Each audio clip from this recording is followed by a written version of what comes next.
Indah. Oke, nih. Baik, sebelum pembelajaran dimulai, alangkah baiknya kita berdoa terlebih dahulu. Berdoa di dalam hati. Mulai. Oke, berdoa selesai. Baik, di sini gua akan mengajar tentang mengenal tugas pemimpin di daerahku. Ada yang tahu nggak apa itu pemimpin? Ibu. Baik, Ibu akan menjelaskan tentang apa itu pemimpin. Full screen. Pemimpin adalah orang yang memiliki karisma, keahlian, dan memiliki pengaruh di lingkungan yang berada. Sementara pimpinan adalah orang yang ditunjuk secara formal untuk menjadi atasan atau orang yang pangkatnya lebih tinggi daripada kita.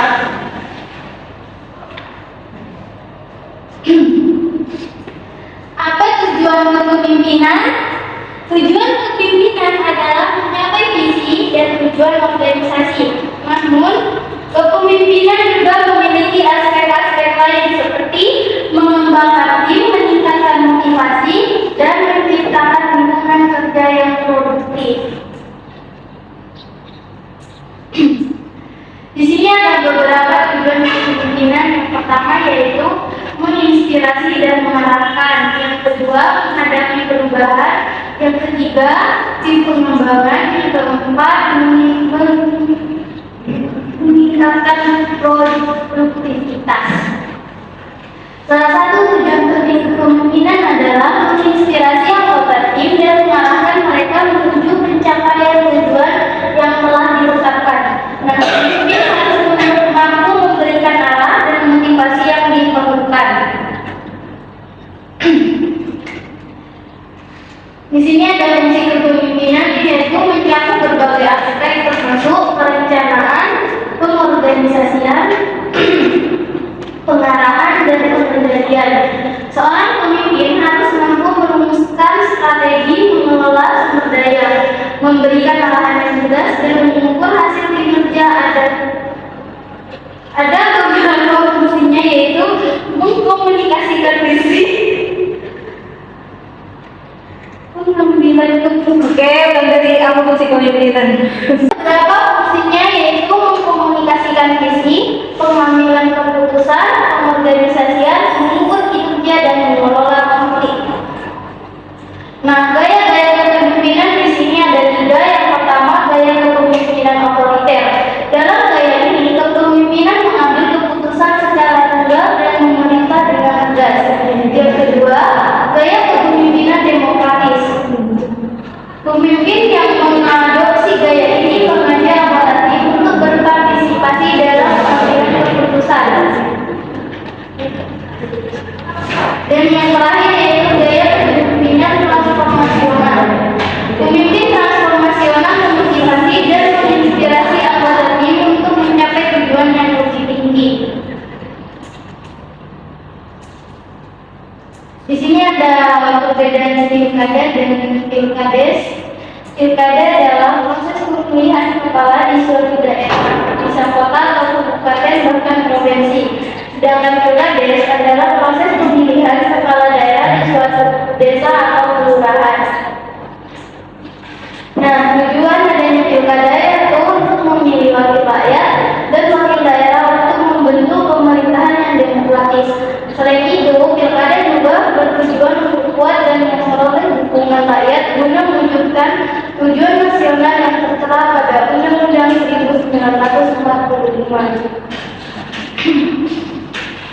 Nah, manfaat pilkada di sini yaitu pilkada ditunjukkan sebagai perwujudan kedaulatan rakyat serta menunjukkan demokrasi terletak di tangan rakyat. Yang kedua, pilkada dijadikan sebagai sarana untuk membentuk perwakilan politik sehingga rakyat dapat memilih wakil yang bisa dipercaya. Yang terakhir, pilkada dijadikan sebagai sarana guna melakukan penggantian pemimpin secara konstitusional. Pilkada diadakan untuk mewujudkan reformasi pemerintahan.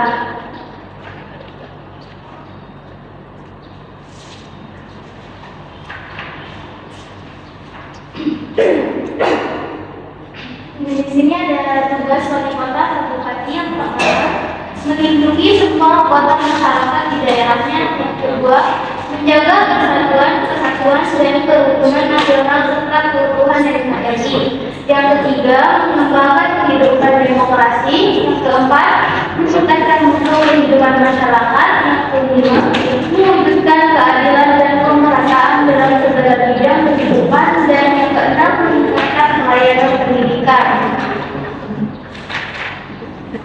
Nah, di sini ada tugas kecamatan. Yang pertama, pengorganisasian kegiatan pemberdayaan masyarakat. Yang kedua, pengorganisasian upaya penyelenggaraan ketentraman dan ketertiban umum.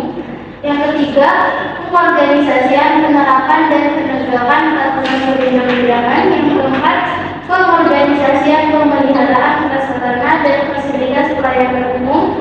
Dan yang terakhir, pembinaan penyelenggaraan pemerintahan kelurahan.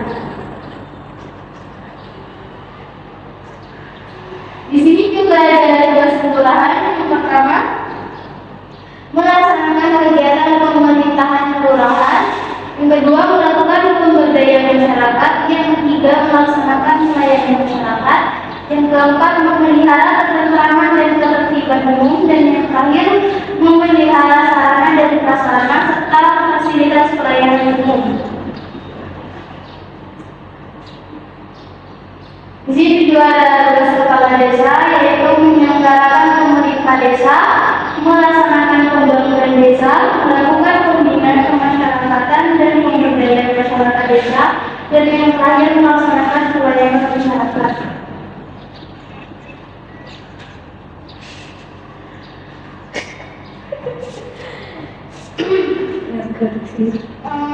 Di sini juga ada tugas ketua RT dan RW. Yang pertama, membantu lurah atau kepala desa menyelenggarakan pemerintah. Yang kedua, pendataan kependudukan dan pelayanan administrasi pemerintahan lainnya.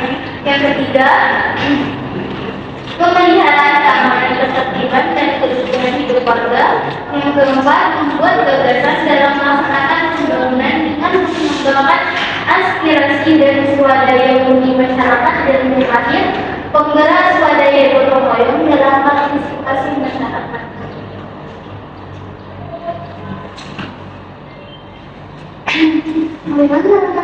Ada yang mau ditanyakan lagi? Ada Ibu. Karena tidak ada pertanyaan lagi, di sini Ibu akan memberikan kesimpulan terkait pembelajaran kita hari ini. Pemimpin adalah individu yang memiliki wewenang formal dalam suatu organisasi, seringkali ditunjuk atau dipilih untuk memegang posisi tertentu. Di sisi lain, kepemimpinan adalah peran yang dapat diadopsi oleh siapapun terlepas dari pangkat, jabatan, atau status mereka dalam hierarki organisasi. Nah, hierarki di sini adalah suatu susunan hal di mana hal-hal tersebut dikemukakan sebagai berada di atas, bawah, atau pada tingkat yang sama dengan yang lainnya.